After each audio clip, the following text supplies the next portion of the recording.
Boa noite, igreja. A graça e a paz de Jesus Cristo. É muito bom me dirigir novamente aos irmãos, apesar de estarmos separados fisicamente, estamos unidos pelo Espírito e, de qualquer maneira, é esse Espírito que nos conecta e nos dá essa oportunidade de meditarmos juntos, apesar da distância, de refletirmos acerca da palavra, como tem sido o costume da igreja ao longo desses 20 anos, não será agora por causa desses dias difíceis, desse momento de exceção, que não estaremos compartilhando a palavra de Deus. E hoje eu vos trago uma meditação que vai levá-los a refletir sobre esse tempo de quarentena, esse tempo em casa, e que com certeza para muitos tem sido monótono, um tempo difícil, mas vamos avaliar pela palavra alguns conselhos importantes, algumas situações que podem de repente trazer um outro norte, podem fazer com que vejamos o ambiente do nosso lar de uma forma diferente nesses dias. Vamos lá. Torne sua casa uma torre forte. Tenha a visão dessa torre na sua mente enquanto estivermos aqui meditando. O texto bíblico para a nossa reflexão é um texto que você conhece bem. Você já ouviu mensagens acerca desse texto. Porém, eu trago hoje uma colocação um pouco diferente, uma aplicação diferente, contextualizada com este momento em que estamos vivendo. Vamos ler. Havia, porém, no meio da cidade uma torre forte. E todos os homens e mulheres e todos os cidadãos da cidade se refugiaram nela e fecharam após si as portas e subiram ao eirado, ou seja, ao topo da torre. Juízes capítulo 9, versículo 51. Esse texto, ele narra um trecho de um momento difícil para a cidade de Tebes. Abimeleque, auto-intitulado rei, após matar os seus 70 irmãos, ele se vira contra a sua cidade natal, contra os habitantes daquele lugar, os siquemitas. Abimeleque havia nascido na cidade de Siquém, ali ele cresceu e contou inclusive com o apoio dessa cidade para se tornar rei, matando inclusive os próprios irmãos. Mas agora ele sabe que há uma revolta desses moradores, há uma rejeição ao seu governo. Então ele mobiliza o exército e vem atacar a cidade de Siquém.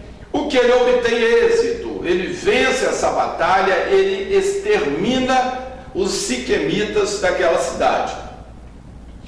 O trecho que nós lemos fala do que aconteceu após. Ele sai de Siquém e a próxima cidade é Tebes. E ele olha para essa cidade com a mesma revolta. Não havia nenhum motivo para isso. Essa rebelião era de Siquém. Mas Abimeleque tem ódio dentro de si. Abimeleque quer continuar essa matança. Então ele investe contra a cidade de Tebes, que tenta se defender, e vendo que não havia como, se refugia então numa torre forte, uma torre de pedra enorme que havia no centro da cidade.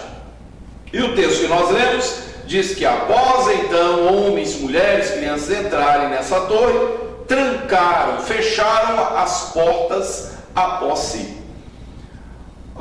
Isso nos lembra um pouco o estado em que estamos, né, queridos? Um estado de exceção, um estado em que estamos sendo forçados a entrar em nossos lares, a fechar a porta e a estarmos ali reunidos com a nossa família. E é exatamente essa analogia que eu gostaria de fazer com os amados, porque naquele tempo os cidadãos se refugiaram naquela torre, tendo as portas fechadas após si, e aquela torre serviu para eles de refúgio, de proteção contra aquele inimigo voraz que queria destruir, matar todos os moradores de Tebes. O desfecho dessa história foi favorável para Tebes.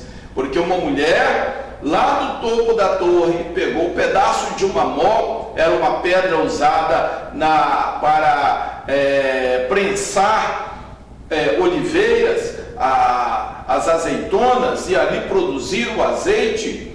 E essa mulher então, vendo um pedaço de uma mó quebrada, ela lá de cima lança contra a cabeça de Abimeleque, e foi um golpe certeiro, quebrou o seu crânio, e ele então não pôde mais continuar no seu intento, que era queimar a porta da torre e entrar naquele lugar para promover aquela chacina. Vendo então que ia morrer, ele pede um dos seus soldados para atravessá-lo com a espada, para que ninguém dissesse que uma mulher o havia matado. Mas o que eu quero refletir com os irmãos é o que essa torre representou para os habitantes de Tebes: refúgio, salvação, livramento, aquilo que eles precisavam naquele momento, apesar de terem que ficar reclusos, trancados naquele lugar. Vamos meditar um pouco sobre isso e ver qual analogia tem com o momento em que estamos passando hoje. A nossa meditação, podemos fazer uma analogia com aquele tempo e os dias que estamos vivendo. Primeira analogia que temos foi um ataque inesperado e sem motivo. Os moradores daquela cidade não tinham a mínima ideia de que seriam atacados pelo seu rei, e um ataque sangrento, então inesperado, sem motivo, sem provocação. Algo parecido com o que nós estamos vivendo. Ninguém esperava vir um vírus tão voraz, que causasse tantas mortes e que obrigasse todos a se recolher em suas casas, a pararem suas atividades. Houve uma mudança radical, não somente na nossa cidade, na nossa nação, mas em todo o mundo. Nós estamos vendo cidades, estados, nações paradas por causa de um vírus que ninguém esperava, uma ação tão forte, tão voraz. Então, um ataque inesperado, um ataque onde ninguém estava preparado para isso. Como os cidadãos de Tebes não estavam preparados para resistir a Abimeleque, porque não esperavam aquilo, também os moradores da terra não estavam preparados para um vírus com estas características e que tem vitimado tantas vidas. Então, essa é a nossa primeira analogia. A segunda, um inimigo que vem para matar. A preocupação com esse vírus, o porquê todos se recolhendo aos seus lares. Nós sabemos que há muitas vítimas, inúmeras vítimas. Na Itália já passou de 6 mil, na Espanha já passou dos 4 mil, e várias partes do mundo o número de baixas só vem aumentando. Então é um vírus que vem matar. Feliz aquele que escapa, feliz aquele que passa por ele e consegue sobrevida, consegue recuperação. Mas é um vírus cujo propósito é matar, é destruir. Então essa é a analogia. Assim era Abimeleque. Abimeleque não entrou em Tebes com outro propósito senão matar. E matar sem motivo, simplesmente matar. Terceira analogia para nós. Para a proteção, entraram e fecharam as portas. Foi exatamente o que os moradores tiveram como único recurso. Não havia outra coisa para fazer, não havia como resistir à força de Abimeleque com seu exército. Única opção, entrar e fechar as portas. Se resguardar daquele inimigo voraz. A mesma coisa temos sido aconselhados nesses dias. Entrar para os nossos lares, fecharmos as portas, evitarmos sair, para então não sermos presa fácil do inimigo voraz que está lá fora, que está procurando ceifar vidas. Então essa é a terceira analogia que temos. Mas é em cima disso que eu quero fazer uma reflexão com os irmãos. Esse tempo de torre para os habitantes de Tebes e o tempo de reclusão nos lares para cada um de nós nestes dias. Vamos refletir um pouco sobre isso? A torre com suas portas fechadas foi segurança, proteção e defesa contra o mal. Não foi isso? Quem ficou para o lado de fora, quem não conseguiu entrar na torre a tempo, foi presa fácil de Abimeleque. Os que tentaram resisti-lo foram presas fáceis de Abimeleque. Mas aqueles que entraram e fecharam as portas e permaneceram dentro da torre, esses alcançaram o livramento. A torre foi proteção, foi aquilo que precisava, um refúgio naquele momento, segurança e defesa contra o mal. Veja então sua casa assim, não como prisão, como muitos estão vendo, estão atormentados em agonia por estarem em seus lares, sem cumprirem suas atividades cotidianas. E cerceamento das idas e vindas. Ninguém gosta de ser cerceado quando quer sair, quando quer ir a algum lugar. Não gostamos disso. Mas não veja a sua casa assim, como lugar de cerceamento. Veja como lugar de acolhimento. Veja como lugar de abrigo, de segurança, que o Senhor está te proporcionando nessa hora.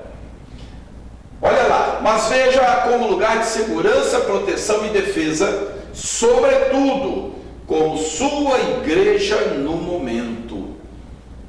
A sua casa agora é a sua igreja. Muitos irmãos não estão apercebidos disso. Não estão percebendo que é uma boa oportunidade para, de fato, a sua casa ser sua igreja nesta hora difícil. Seja o seu lar o ambiente do renovo, de reaproximação do casal e da família, da comunicação com os filhos. Há inúmeras arestas a serem aparadas da nossa casa. Aproveite esse tempo.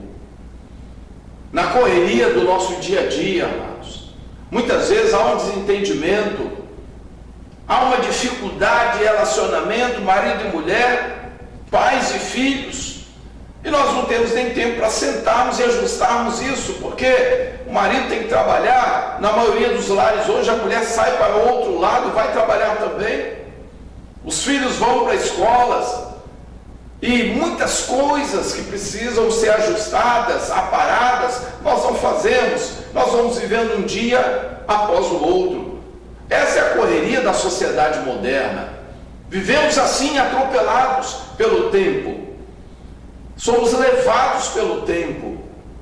Mas esse é o momento em que fomos parados. Não é opcional. Estamos parados e temos tempo. É muito comum deixarmos coisas para o amanhã, para o depois, com a desculpa, não estou tendo tempo. Deus proporcionou tempo para você e para a sua família. Deus arrumou uma forma de apararmos algumas arestas. Aproveite esse tempo em casa. Viva esse tempo em casa com um outro espírito, com um outro pensamento.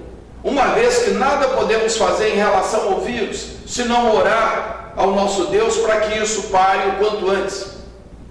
Mas há muito que podemos fazer dentro do nosso lar, como casais, como família, como sacerdotes do lar. Este é um tempo precioso que deve ser bem aproveitado por cada um de nós. Arestas precisam ser aparadas na nossa casa. Façamos isso. Algumas áreas precisam de renovo, outras de ajustes, outras de melhoria de comunicação. Façamos isso. Trabalhemos nisso. Vamos olhar a nossa casa desse tempo como a olaria. O que precisa ser reparado é um tempo em que estamos na casa do oleiro, ou que a nossa casa se torna a própria olaria, onde precisamos olhar primeiro para cada um de nós, para o cônjuge, para filhos, e cada um de nós entender que é preciso reparar arestas, que é preciso fechar fendas, brechas, a fim de que saiamos desse tempo com a nossa família mais ajustada, mais abençoada, mais unida. O que precisa ser reparado? A comunicação, o diálogo, a tolerância, os laços matrimoniais e familiares. Tem muita coisa para ser reparada, tem muita coisa precisando de ajuste. Então, mãos à massa. Nem sempre tem sido essa nossa realidade. Qual? Nossa casa, nossa igreja. Isso tinha que ser premissa, algo real.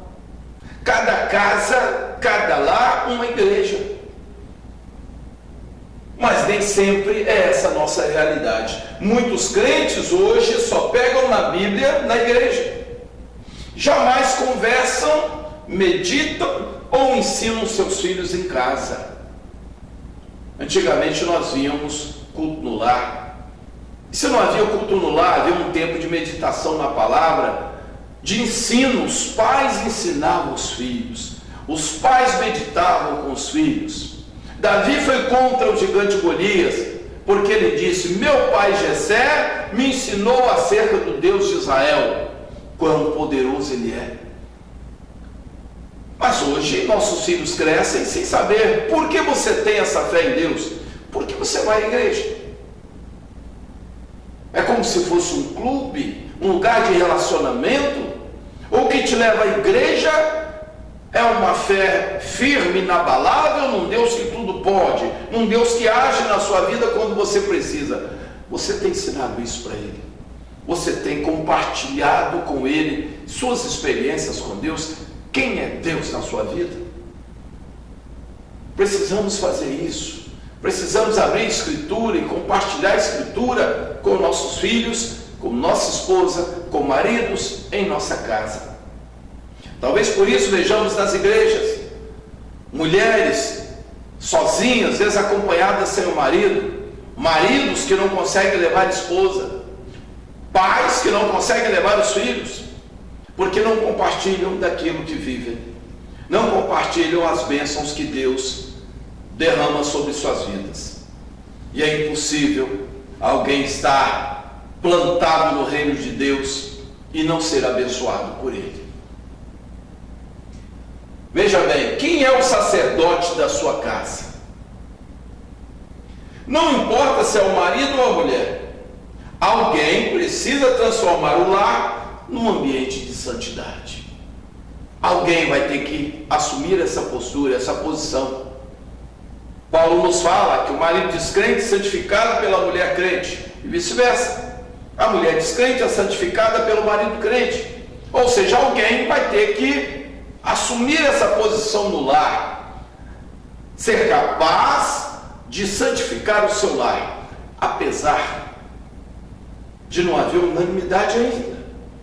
Mas você vai ser responsável por este processo.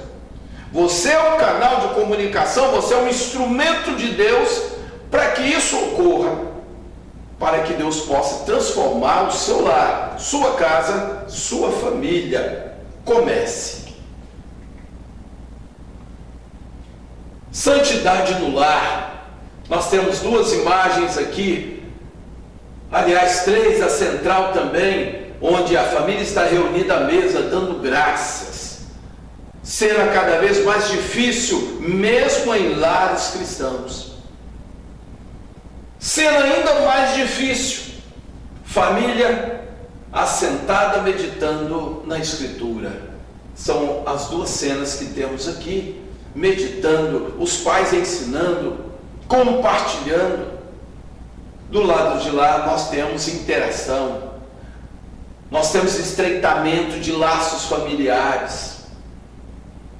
Como isso é importante, tempo do pai de família com sua família, com a sua esposa, a família interagindo, fortalecendo os vínculos. Como isso é importante, como isso tem sido difícil de ser encontrado nas famílias do nosso tempo. Infelizmente não é o que estamos vendo. A internet já está caindo porque todos os familiares estão dentro de casa. Vocês sabiam disso? A internet no nosso país já não está suportando. Mas por quê? Não é porque a maioria das pessoas agora estão tendo que até dar um jeito de trabalhar em seus lares, como o home office. Não é isso. Já fizeram uma pesquisa. A família estando agora dentro de casa, cada um está com o seu celular, está no computador, está num tablet, mas é vendo séries, é vendo vídeos, é nas redes sociais. E pasmem, uma família inteira está dentro de casa, mas não conversam entre si, não se relacionam, não estão fazendo aquilo que deviam, fortalecendo os vínculos, a comunicação, o diálogo. Muito pelo contrário, estão afastados da mesma maneira. É como se o pai estivesse na rua trabalhando, é como se a mãe estivesse fora de casa, é como se o filho estivesse na rua ou lá trancado no seu quarto. Por quê? O atrativo maior hoje são as mídias, as redes sociais, somos envolvidos por elas,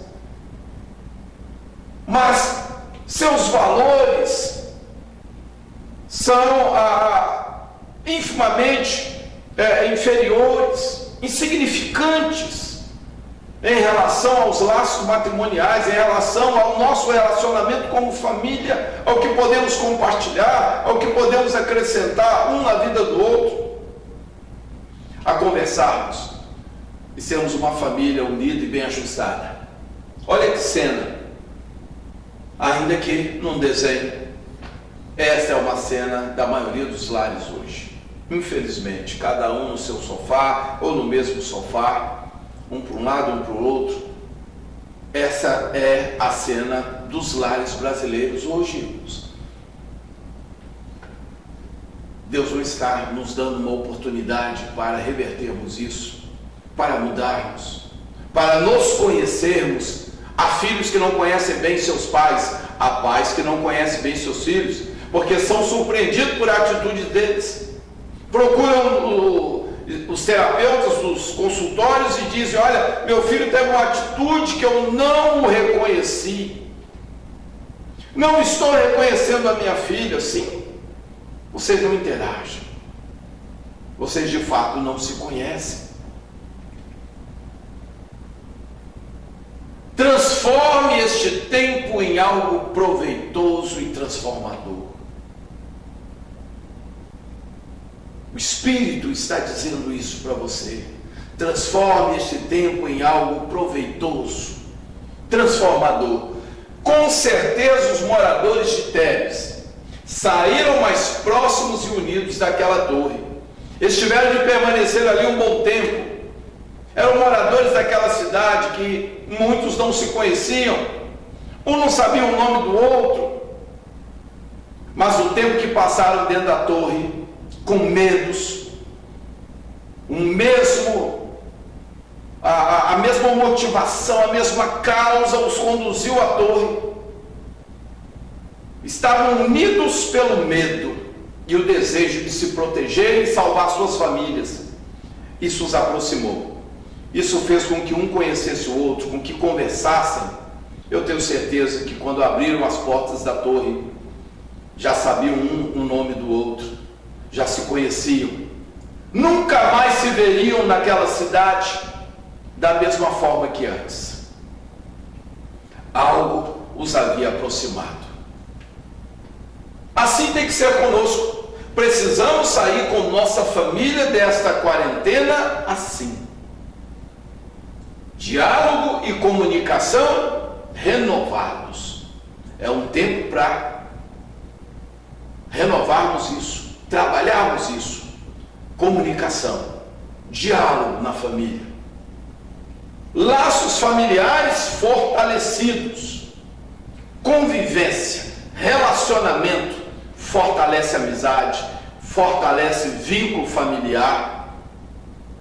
Este é um tempo de convivência com a sua família. Aproveite, fortaleça os laços familiares. Família unificada no Senhor em santidade. É um tempo para trabalhar a santificação da tua casa, que o seu lar seja abençoado, que o seu lar seja um ambiente propício para a glória de Deus se manifestar. Trabalhe para que seja assim. Estes são dias que devem ser proveitosos para nós. Esqueça prejuízo lá fora, esqueça o que vai acontecer depois. Pensemos no amanhã, amanhã.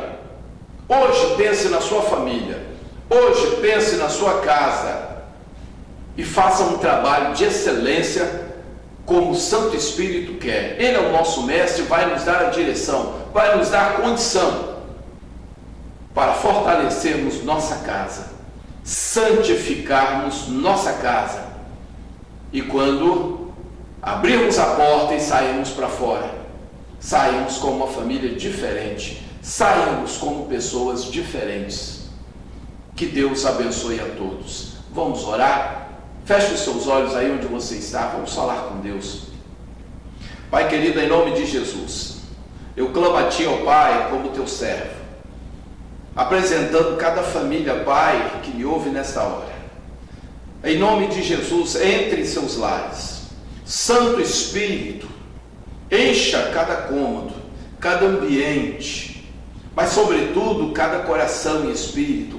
Fortaleça-os, dê novo ânimo, nova coragem, uma nova percepção deste momento, uma nova visão para a sua família.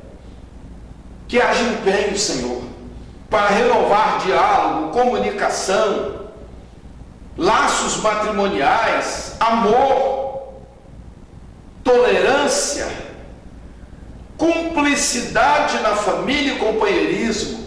Em nome de Jesus eu te peço, Senhor, haja em cada lar, haja em cada família, abençoe a família IBMS. Mas, ó Deus, estendemos a nossa oração para todas as famílias, Pai. Que todos sintam o refrigério do Teu Espírito em seus lares. Que a depressão recue através da presença do Teu Espírito. Que o medo, a insegurança do amanhã dê lugar à alegria, à certeza de sermos guardados, protegidos, a certeza de termos o nosso amanhã em Tuas mãos, Senhor. Guarda-nos na palma das Tuas mãos. O nosso futuro a Ti pertence. Abençoa-nos, Senhor.